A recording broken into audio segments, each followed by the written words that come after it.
The Mustang. It has been 25 years since it first took to the road and captured the hearts of car fans forever. Rarely has there been a car so perfectly designed for the American market. A sensation from the day it was introduced in 1964, the Mustang, with its clean lines, sporty styling, and quick performance, was destined to become one of the most popular cars of all time. Another famous Ford-built car made its first appearance on the American scene 50 years ago, in 1939. It was the Mercury. One of Ford's most lasting success stories, the Mercury was originally created for the medium-priced buyer who was willing to pay extra for a little more class and distinction in a car.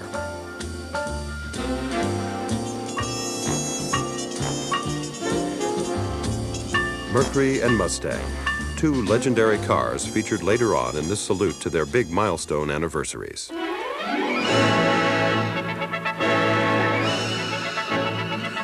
Ford has a history rich in famous cars and milestones. The company's founder, Henry Ford, would have enjoyed this modern-day tribute to some of them. Here he is, the grand old man of the automobile, at his own 75th birthday party put on by his hometown of Dearborn, Michigan in 1938. But for the genius of mass production, milestones more worthy of celebration were some of the records set by his moving assembly lines.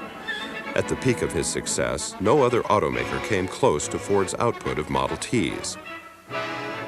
The numbers amazed the world, and when they reached 10 million on June 4, 1924, the company celebrated its first major milestone car.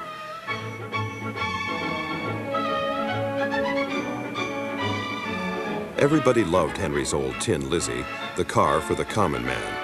And after a big send-off in the city of its birth, the 10 millionth copy of the world's most popular car would go on a cross-country tour so other folks could see it.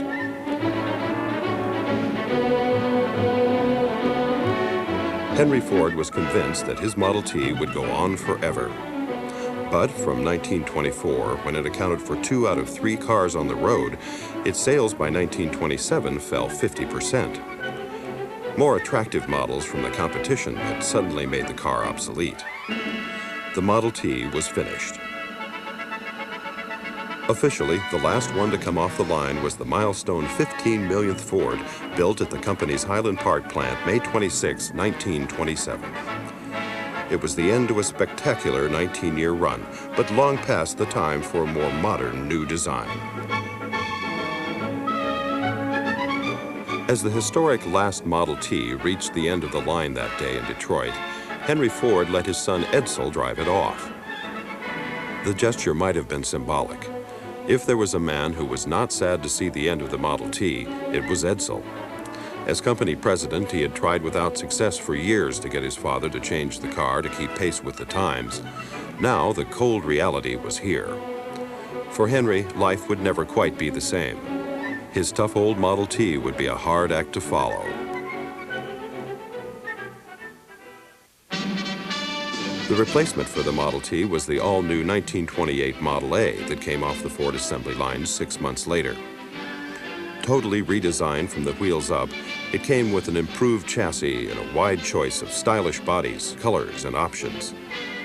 The Model A was a tremendous success from the very first day, and Edsel's styling influence would help make it a winner, regaining for Ford much of the ground lost in sales in the decline of the Model T. In just 4 years, while the country went from boom to bust in an economic depression, an astounding 5 million of the cars were sold.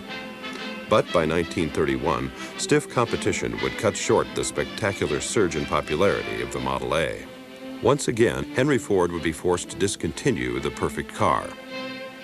And one more time, he would show his genius for showmanship by staging another milestone event to wring the last drop of publicity out of a car that had run its course. A Model A four-door town sedan would be tagged as the official 20 millionth car built by Ford. It came down the line at Dearborn on April 14, 1931, and would be the most publicized of all Henry Ford's production triumphs. The bottom was dropping out of Model A sales across the nation, and it would take a bold new strategy to get people back buying Fords. Meanwhile, the automaker would get the most out of his latest milestone car. The special sedan would leave at once on a long nationwide publicity tour. On the road, it would be hosted in many of the country's major cities before returning to Dearborn to be put on display at Ford's new Museum of Americana. It would be the Model A's last chance at glory. Soon replacing it was the exciting new 1932 Ford with the industry's first low-priced V8 engine.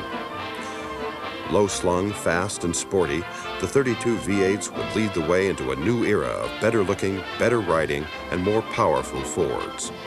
But it was the very bottom of the Depression, and while 1.5 million Model A's had been sold in 1930 alone, it would take nearly 3 years to build 1 million V8s. That day would come June 20th, 1934, when Henry and Edsel watched their long-awaited millionth V8 come off the line. Promoting the 8-cylinder cars in a bad economy had been costly, and this was just the kind of newsworthy event the old master needed to get business rolling again. The 34 Ford, with its 85-horsepower flathead V8, was an improvement on the classy 33 model, with the rakish lines and fashionable front-opening doors that would mark the series.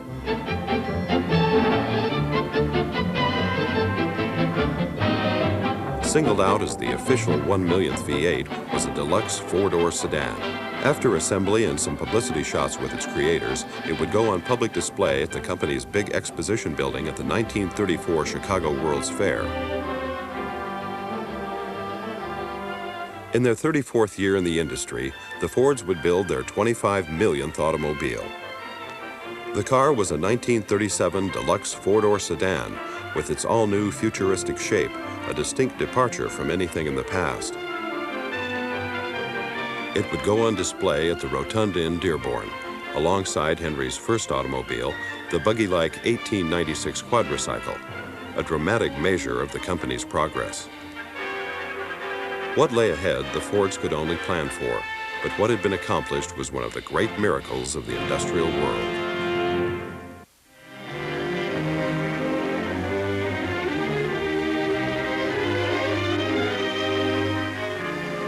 Each year, more than 1 million visitors come to Dearborn, Michigan. They gather here at the Rotunda, a permanent guest house at the gateway to the Rouge. Here, before visiting the plant, are presented the latest tangible shapes into which the Ford idea has been molded.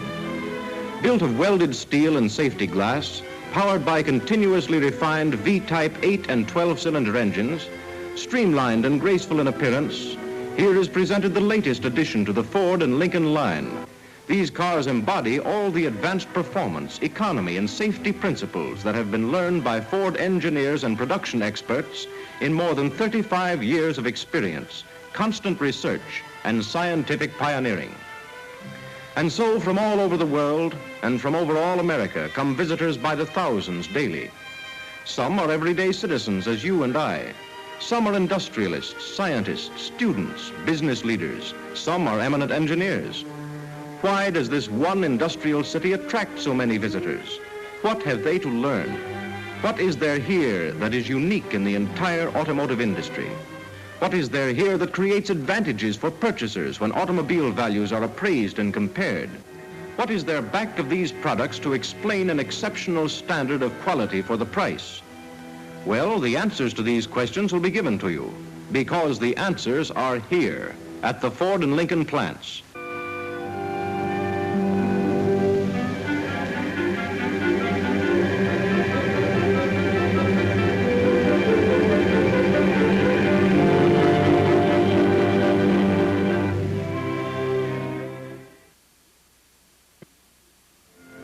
The savings effected by Ford engineering and manufacturing technique amount to millions of dollars annually, which are passed on to the motorists in the form of better automobiles.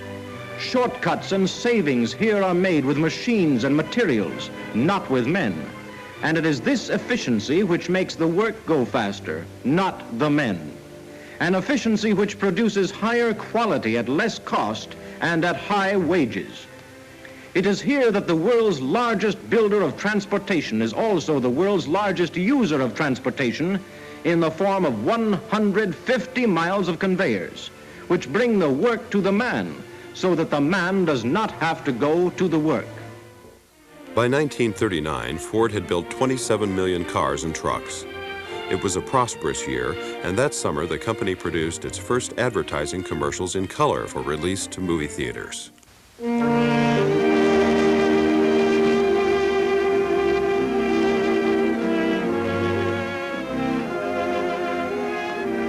Oh, Ellen, darling, we're all so proud of you. This is a great day for me, having my daughter graduate an honor student. Oh, Daddy. Oh, Ellen, just a moment. Look over here. Well, how do you like it? You don't mean, Daddy, that it's really mine? It's all yours, and here are the keys. Oh, Daddy. Come on, girls, let's go for a ride. Here, Mother. Oh, a new Ford. And what a lovely color. And such a roomy seat. And now, Ellen, you also have the key to style leadership. Get the feel of V8 performance. See your nearest Ford dealer for a ride in the quality car in the low price field. The year 1939 was a milepost in the progress of Ford Motor Company. For the first time, hydraulic brakes were offered on the entire line, and an exciting new car had just been introduced. It was called the Mercury.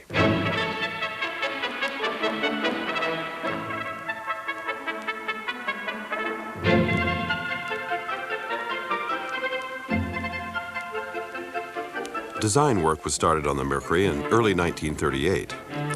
It was to be something of a super Ford, engineered from a clean sheet of paper, with a distinctive flair and style of its own. From the curve of a fender to the shape of its wider body and smooth aerodynamic front end. In the early phase of design, the car didn't have a name. Many were considered, such as the Swallow, the Ford Arrow, and the Winged Victory. But in the end, it would be called the Mercury, after the mythical winged god of the messengers, and for its day had all the grace of line and suggestion of swiftness to justify its name. The first look at the new Mercury before it was unveiled to the public came on October 17, 1938. Ford sales managers and the nation's press were invited to the company's test track in Dearborn, where they could inspect the new car up close, along with the rest of the 1939 Ford line. At first glance, it looked much like its cousin, the Ford, compared here to a Ford Deluxe Coupe. But on closer study, it had just enough styling differences, more room inside, extra features, and more power to justify its higher price tag. It was a car in particular that Edsel wanted to be successful, because he had convinced his father to build it. The handsome new Mercury would not let him down. From the day it first went on sale, November 4th, 1938, it would win a following that has continued faithfully to this day. Less than 12 short months ago, a new car made its bow to the public. It was the Mercury 8, a car that started in to set records from the very day of its introduction. Always climbing, it soon was numbered among the first 10 in sales, a first-year record unparalleled in modern motor car history. Everywhere this new car went, interest grew until the Mercury became the most talked-about car in America. More than 60,000 Mercuries were sold in the first 12 months following its announcement. This is the newest chapter in the story of a great success. The 41 Mercury with longer spring base and a softer, smoother, quieter ride is out to smash its previous record for quick popularity. No matter what you are driving now, we want you to discover the matchless beauty and performance of Mercury. There's a thrill to the feel of Mercury's wheel.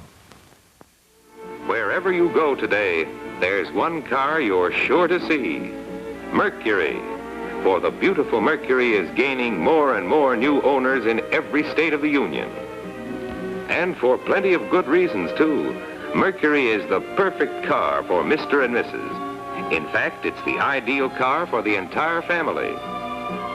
Women love Mercury because it rides so smoothly. That's because of such things as Mercury's new front coil springing and soft foam rubber cushion seats. The way Mercury hugs the road gives you such a wonderful feeling of safety. That's Mercury's new lower center of gravity, new low-pressure tires, big, powerful brakes, and extra solid construction. You'll find power aplenty for hills or straightaway in Mercury's big new 8-cylinder V-type engine. Put all these things together and you have in Mercury a combination that means more value for you. But find out for yourself. See your Mercury dealer. He'll be happy to give you a demonstration.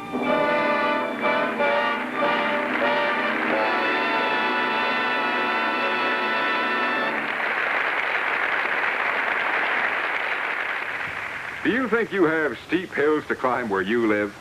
Here's a 17% grade, far worse than most. And Ford makes it with ease. But hold your hat. This side of the hill is a different story. Here's a 30% grade. That's a far tougher hill test than most cars ever encounter. Will the brakes hold? Easily. The handbrake? Of course. Well, let's go down this mountain and go back up the other way. We start at 10 miles an hour in second gear.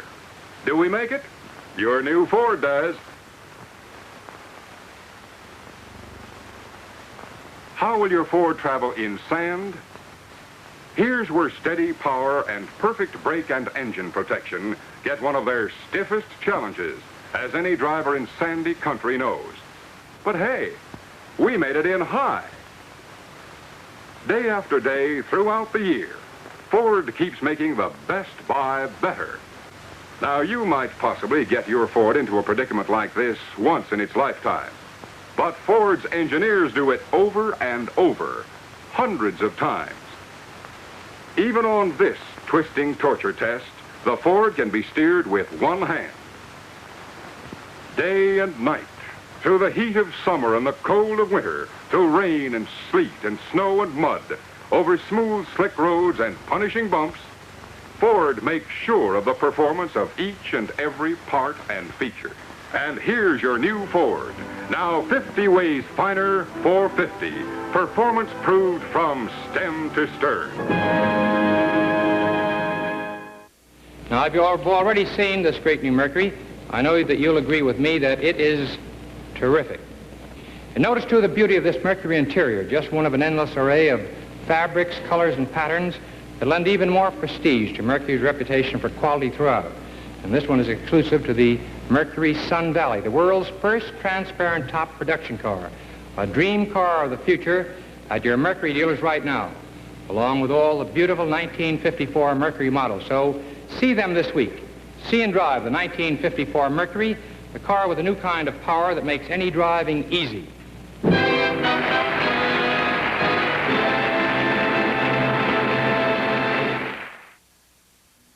My name is Pamela Dowdy, and I'm the fashion show director here at Neiman Marcus in Dallas. You know, Texas women are extremely fashion conscious in their homes, their clothes, and their automobiles. That's why so many of our patrons drive to Neiman Marcus in beautiful new 1954 Fords. The decorator-styled fabrics and trim are fashioned to suit the most exacting tastes. That's why we like the new 54 Ford. We Texas men like Fords for lots of other reasons, too. One thing we especially like is this Y8 brand right here. It stands for Ford's new Y-block V8 engine. Just one more reason why you'll see more and more smart Texans driving Fords nowadays.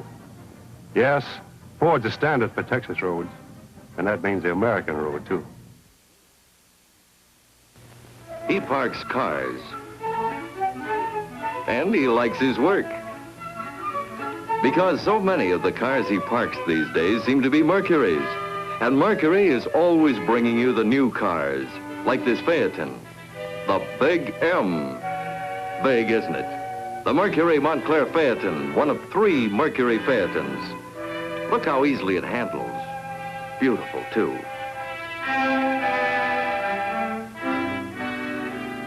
The bold, massive grille of this Mercury Monterey station wagon. The bold, massive taillights of this roomy Mercury Monterey sedan. The whole low, long sweep of the big Mercury Montclair coupe. The Big M comes in a big range, from models priced right among the low-priced 3, through 2 luxurious 4-door sedans, to 3 racy hardtop Phaetons. And, oh, what's this? Oh, the Mercury Montclair convertible, a companion of the Mercury Custom convertible. Even the interiors have that big, bold, beautiful look.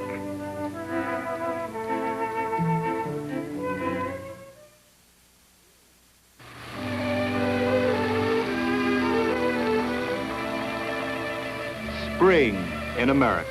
The time for buds, birds, leaves, and washing the family car. Ever notice the different ways the American citizen goes about this car washing job? This fellow, for instance.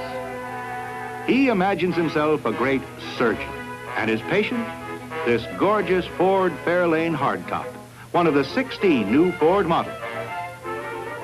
Lovely patient. Soapy water, sponge, chamois. All right, now. Then we have another kind of car washer, the eternal supervisor. He's the one who never tires of giving orders. His children learn the virtues of honest labor. And his wife helps too, sees to it that the handsome Ford interior is kept spotless. Faster, faster!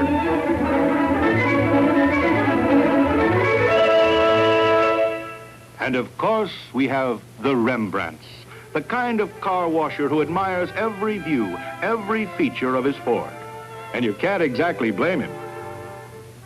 The jaunty tilt of the hooded headlamps, the front end, wide, low, and distinctively Ford. The wide extra vision curve of Ford's all-around windshield.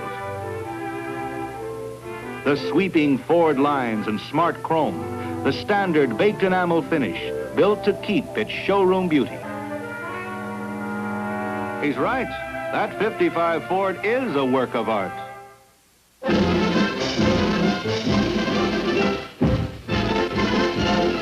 Record numbers throng into the Coliseum for the 42nd National Automobile Show. It's being held in New York for the first time in 16 years. And as if to make up for lost years, the show is staged on a lavish scale. Power aplenty is represented here. Mighty new engines and power accessories galore on the 124 makes and models displayed.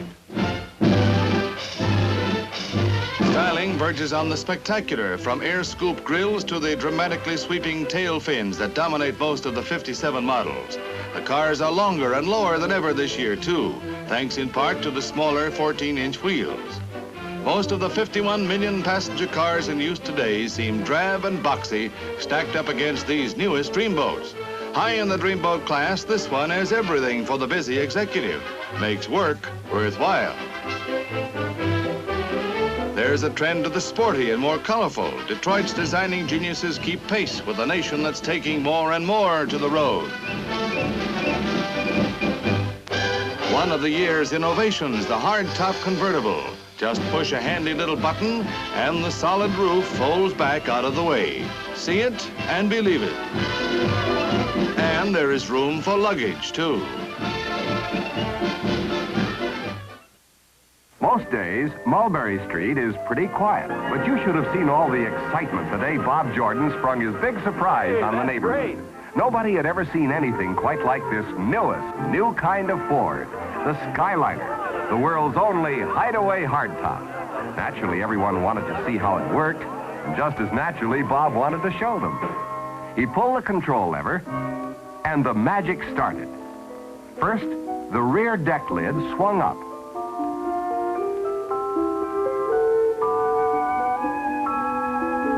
Next, the all-steel top automatically began to rise. Then the forward panel folded under.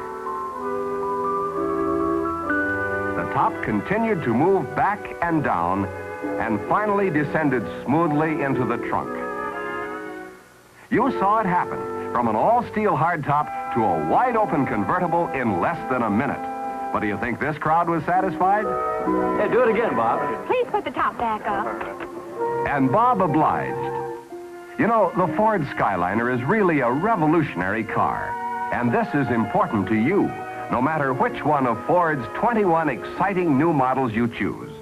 because the Skyliner demonstrates the kind of advanced engineering, exhaustive testing, and downright extra value that goes into every feature and every part of every new Ford.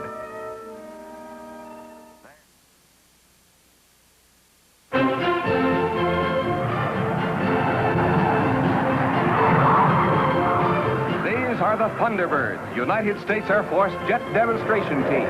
Their F-100 Super Sabres are powered by Pratt & Whitney J57 engines, manufactured by the Ford Aircraft Engine Division. Now, here are 3 more super performers from Ford. The 1957 Ford Thunderbirds. You're looking at the latest version of America's most talked about car. For 57, Ford has shaped the classic Thunderbird profile into a completely fresh, completely distinctive style all its own. New swept-back tail fins and the longer rear deck add elegance to its lower-than-ever lines. These new dimensions give you more luggage room, too. Even with a spare tire inside, you get more luggage space than last year. You know, there's not another car like it in America. It's powered by a big 312 cubic inch V8 engine with twin 4-barrel carburetors. You'll have to look far to find a performer that can match this one. Or will you? Well, birds of a feather fly together, and only the new kind of Ford for 57 has the Thunderbird's kind of go. This new Sunliner, for example, is powered by the same mighty V8 engine that's in the Thunderbird. Here's the new Fairlane 500 Town Victoria. It has the mark of tomorrow in every detail, like the new swept-back windshield pillars. This is Ford's custom 300 four-door sedan. Only Ford in the low price field gives you this choice of 2 longer sizes. And speaking of size, just size up this new country sedan, one of 5 Ford station wagons.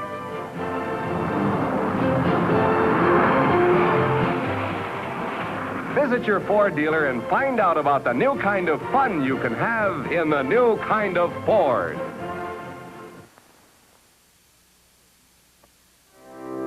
There comes a time when every man must defer to his wife's wishes. A case in point, an evening of modern art.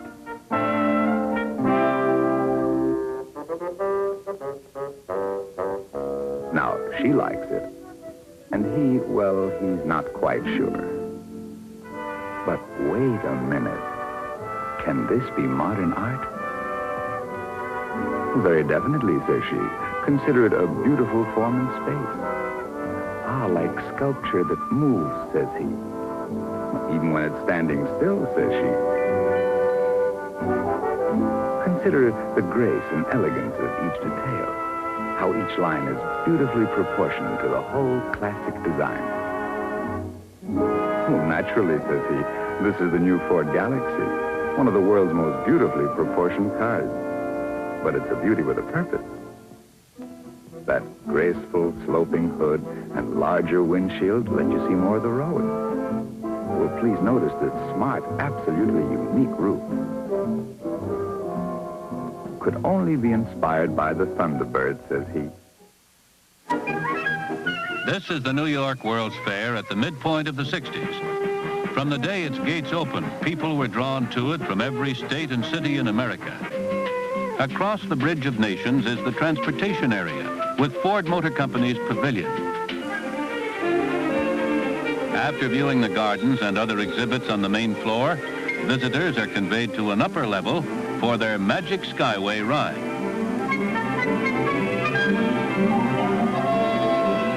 And now, guests are ready to travel through the great Disney adventure, an adventure experienced by millions. In the first season alone, these cars, gliding effortlessly along an automated turnpike of tomorrow, traveled a distance equivalent to 34 times around the world. More than 100 bright new convertibles move continuously, offering fair visitors the ride of a lifetime. As the ride begins, visitors are greeted with a recorded message from Ford Motor Company's chairman of the board. Ladies and gentlemen, this is Henry Ford II. Welcome to Ford Motor Company's Magic Skyway, an adventure created by the incomparable Walt Disney. A voyage through time and space, from a dark and distant yesterday to a bright and promising tomorrow. May you all have an entertaining trip.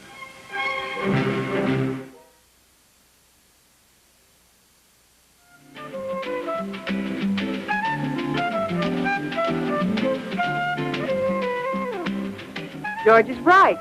Seems like every time you pick up a paper these days, there's a story about Ford's total performance in open competition.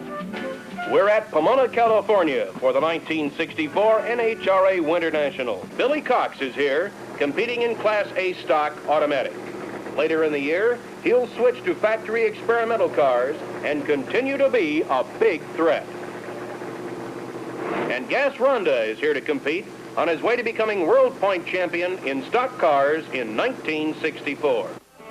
Now we're in the staging area where the cars get in line for their runs. Ronnie Sox moves up to the line.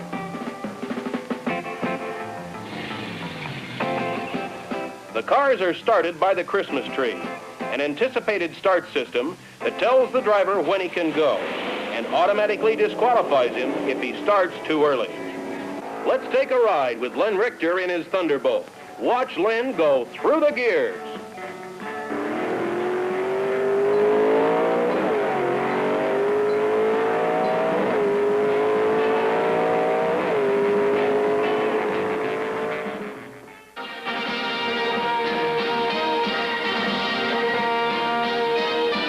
Race day at Le Mans.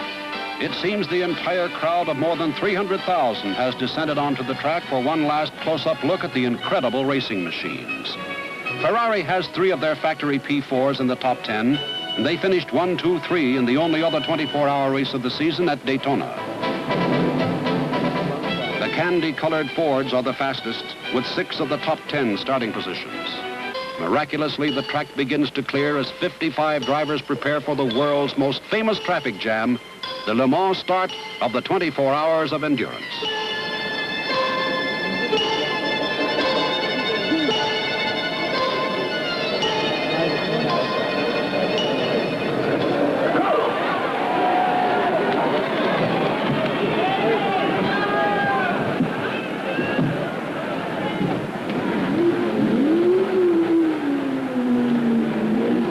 Ronnie Bucknam, driving the number 57 Ford Mark II, leads the pack off the starting grid.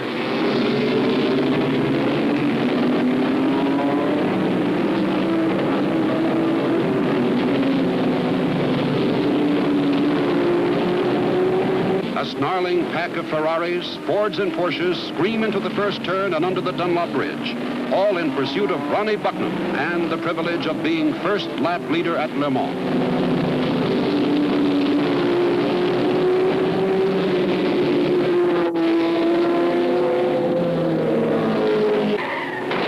All 6 of the Ford entries are powered by modified 427 cubic inch Ford engines, similar to those used in stock cars on the NASCAR circuit.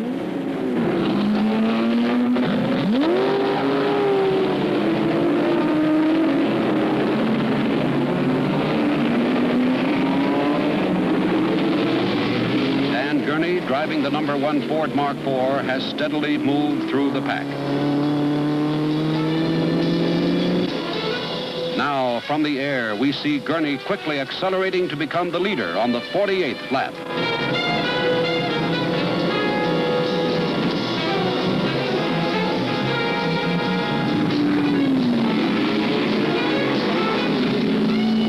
Gurney has been driving for about 2 hours now, and teammate A.J. Foyt waits for his turn behind the wheel. The bright red Ford comes into the pits. Tires are checked and changed. Fuel is added, and Gurney holds a quick conference with A.J.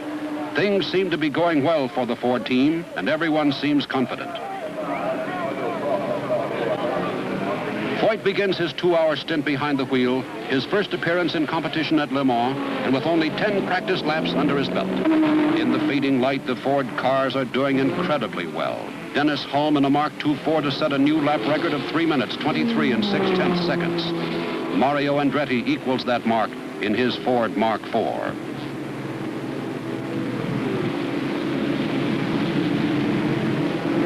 A.J. Foyt, the rookie everyone was worrying about, has charged into a 7-lap lead.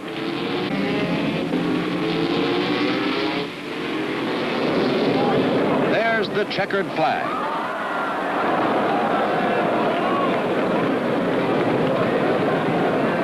Dan Gurney climbs atop the Ford Mark IV to join teammate Foyt for a ride to the winner's circle. It's an all-American win.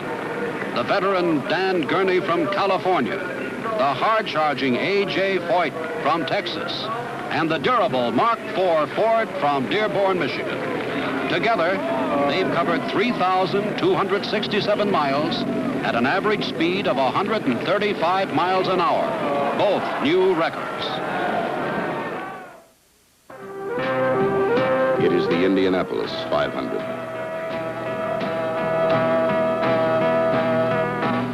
Actually, when you get right down to it, all cars kind of started with open wheels, the ones we sold and the ones we raced. Jack Passano directs Ford Motor Company's racing operations. He has seen every conceivable kind of automobile race all over the world. And as such, there's a mysticism about the Indianapolis race, which is the biggest single spectator event probably in the United States and maybe in the world from the standpoint of public awareness. I think that the tension at Indianapolis, by virtue of that 30-day carnival I have down there, is unbelievable. Perhaps no one feels that tension more than Mario Andretti. Rookie of the Year at Indy in 1965 and twice national champion, Andretti has yet to finish first in the big one. As usual, the man to beat is Anthony Joseph Foyt. 5 times national champion, 3 times a winner at Indy.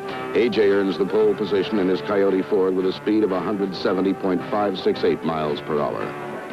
Andretti demolishes his Lotus Ford in a qualifying accident and will drive his backup car, a Hawk powered by a turbocharged Ford engine.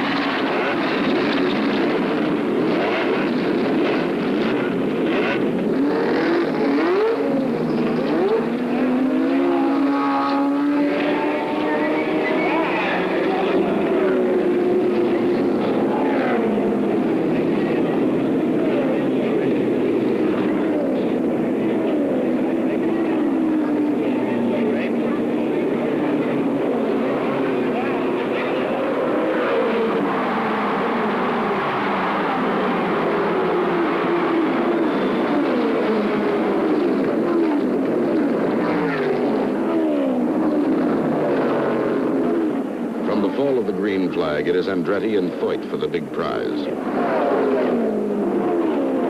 The battle is joined by Roger McCluskey.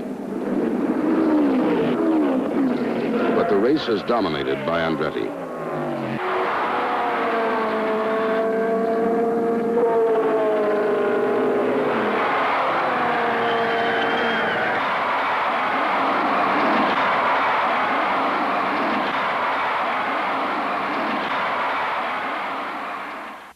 William Clay Ford, one of the grandsons of Henry Ford, drives to work in a Thunderbird. The camera follows Mr. Ford as he drives along the Edsel Ford Expressway, named in honor of his father, Henry Ford's only son. At the entrance of Ford Motor Company's Styling Center in Dearborn, he stops to be recognized, and the security guard waves him through. And stop he must. There are guards at every gate.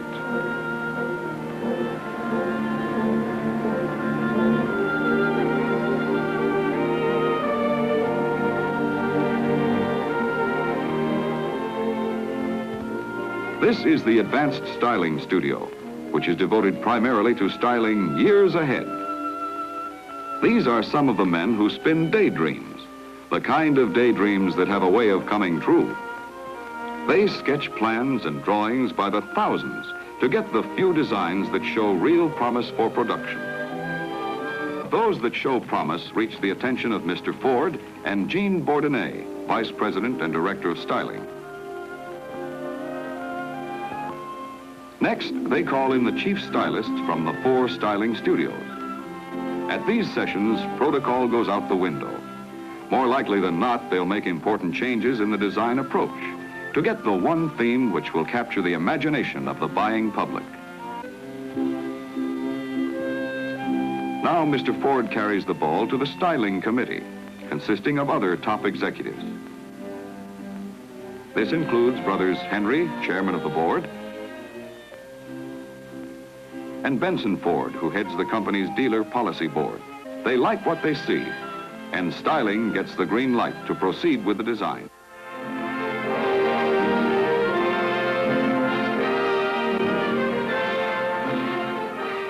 In the early 1960s, the Ford design staff would be given an assignment that would have a big effect on the auto industry. There was a lot of public interest in sports cars and racing, and the order was to begin experiments with a small two-passenger car that could be mass-produced in quantity.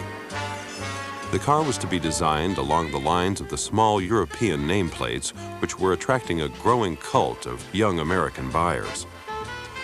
After several months, the winning design evolved. It had the engine in the rear, functional air scoops, and details that reflected a lot of youthful ideas. The experimental car would be called the Mustang.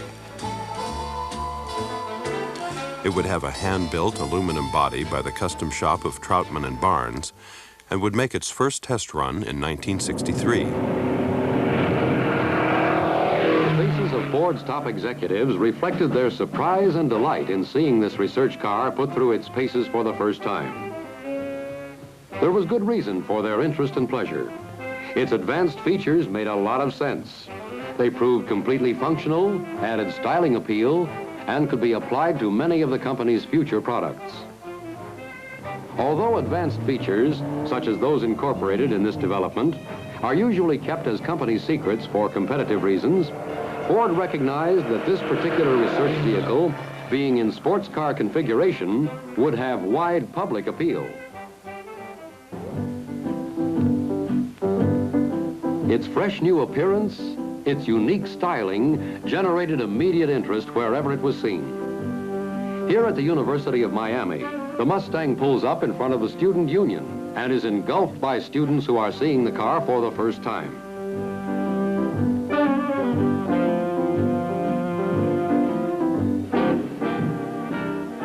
As everywhere, they are full of questions, want to know all about a car they had only heard about. Mustang 1 was popular wherever it was shown, but it was decided that what America really needed was a four-seater family sports car. So a new Mustang 2 concept car was developed using the small V8 engine and conventional drivetrain of the existing Falcon. Mustang 2 had the extra seat, the racy look, and basic styling that the marketing department wanted, and, with a few refinements, would evolve into the design that would soon go on to the Ford assembly lines. What emerged would rock the industry. The car that would start the pony car craze and open a new chapter in the romance of the automobile would make its official public debut April 17, 1964, at the Ford Pavilion at the New York World's Fair.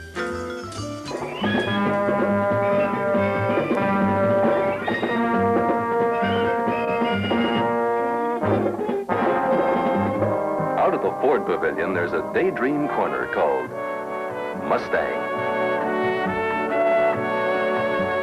This is the car that dreams are made of.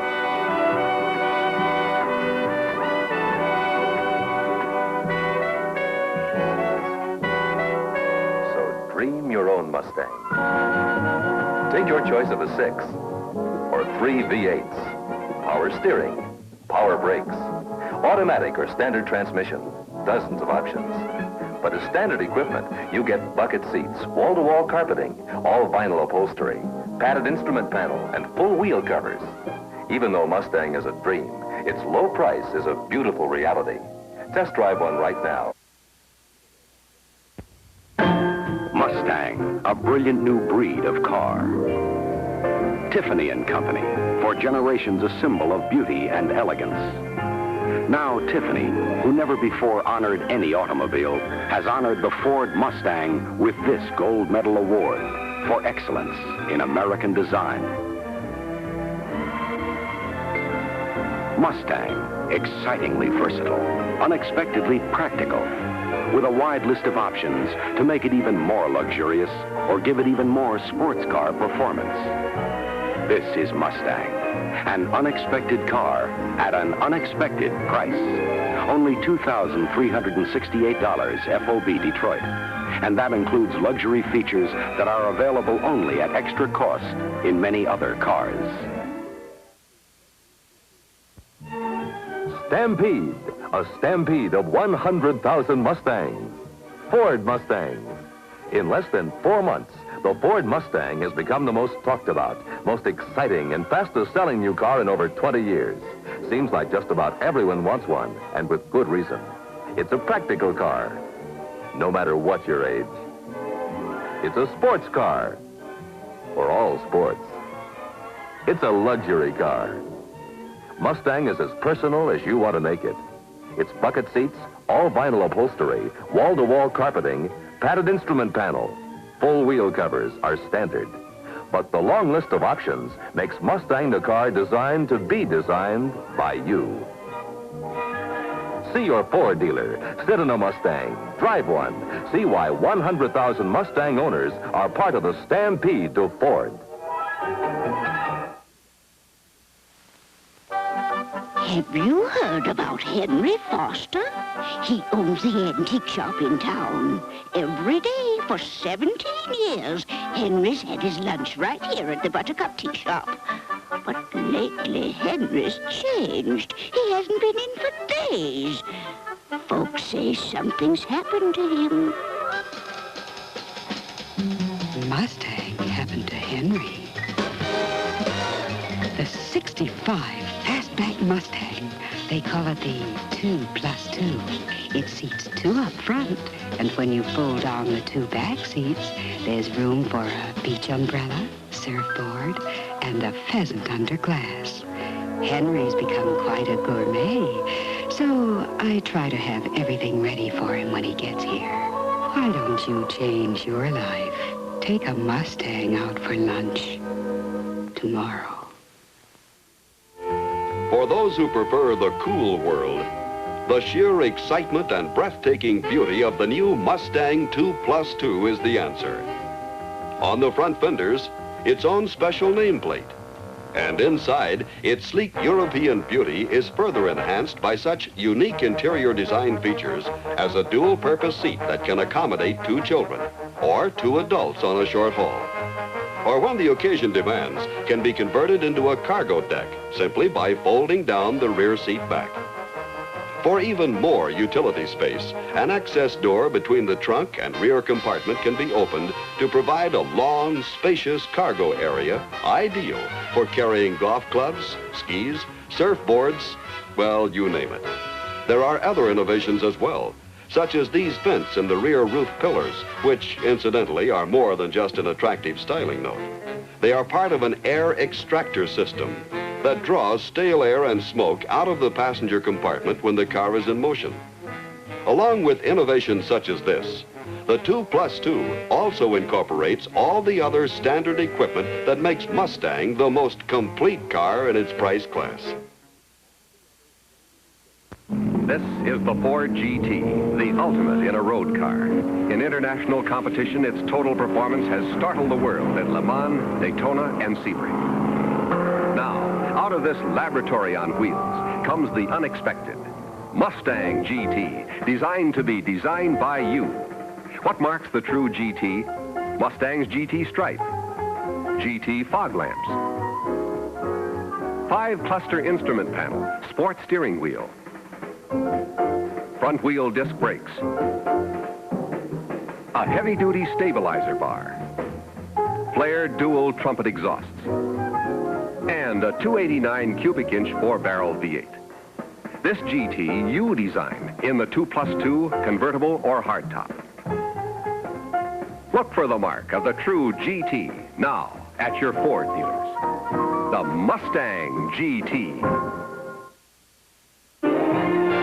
What started this stampede? A love affair that changed 1 million people. Grandmothers, dads, kids, even the family dog. What changed them all? Mustang, the car that made 1 million drivers become Mustangers in just 2 years. Why have 1 million people gone for Mustang? That's easy. It's the way Mustang goes for people. Both the Standard 6 and the 289 cubic inch V8 give them ready, willing, and eager performance and on regular gas. You can get the best buy ever on a new Mustang right now at your Ford dealers. He has specially equipped, specially priced Mustangs that will put you way ahead. You're ahead in a Ford all the way.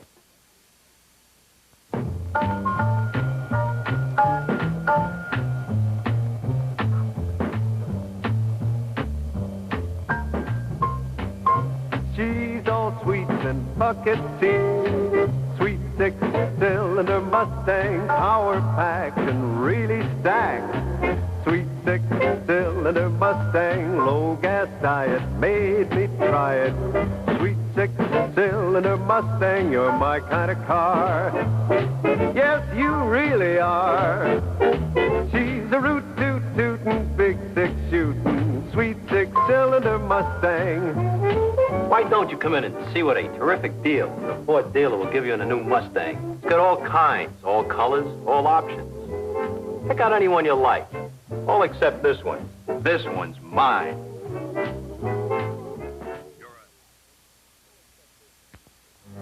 Is this the fountain of youth? No. This is Mustang, the car that made 1 million people fall in love. How do you explain this incredible romance? Since it's always love at first sight with Mustang, its beauty counts. Millions love that look, that certain unmistakable Mustang look. And yet there's so much more to love. The standard features like bucket seats, full carpeting, or such options as 3-speed cruise-o-matic, a stereosonic tape player, tachometer, and on and on. But it's senseless to explain why 1 million people love Mustang. The point is, you can now get the best buy ever on a Mustang at your Ford dealers. You're ahead in a Ford all the way.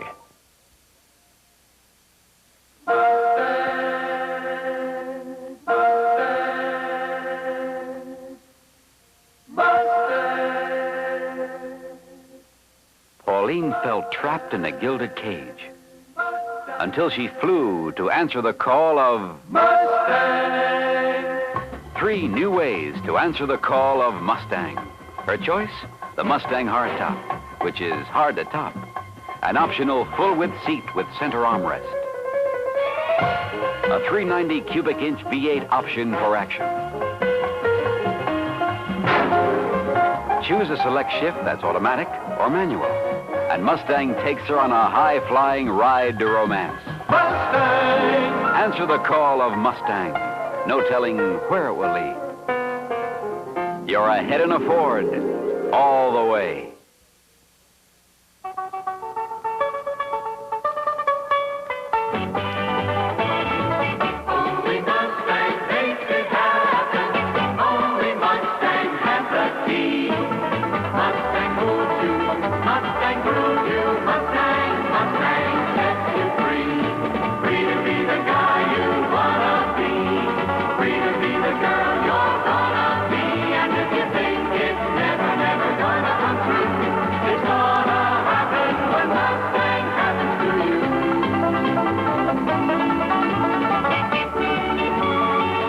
Mustang, the original, with brand new styling. A better idea than ever for 68.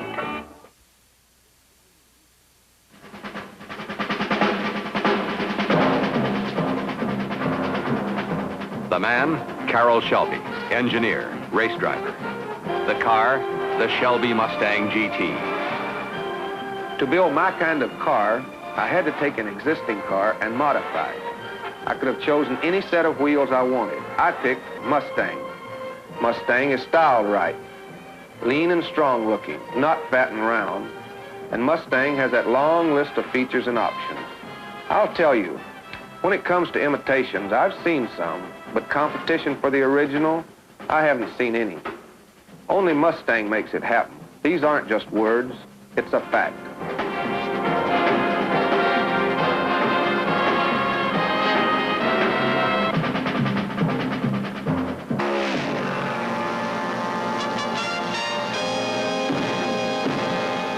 Mustang, Mach 1.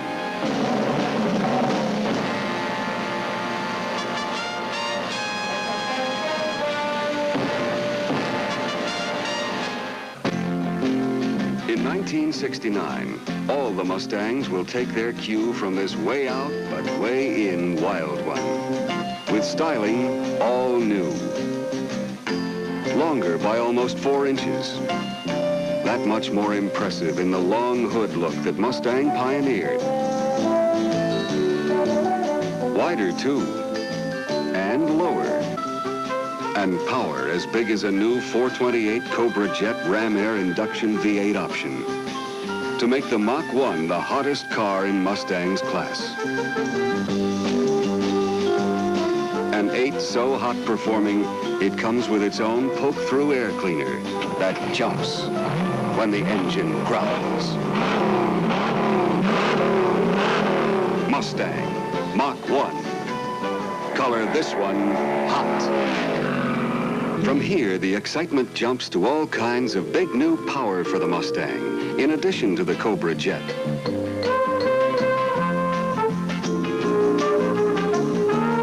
And not one, but 2 all-new 351 V8s. To give Mustangers a still wider choice of hot V8s. Mustang, the car that turned on 2 million people in record time. Not about to change its ways. Only Mustang tops a Mustang.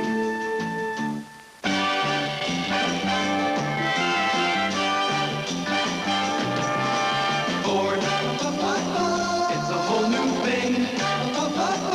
It's what's happening. It's a going thing. Ford, it's the way to swing.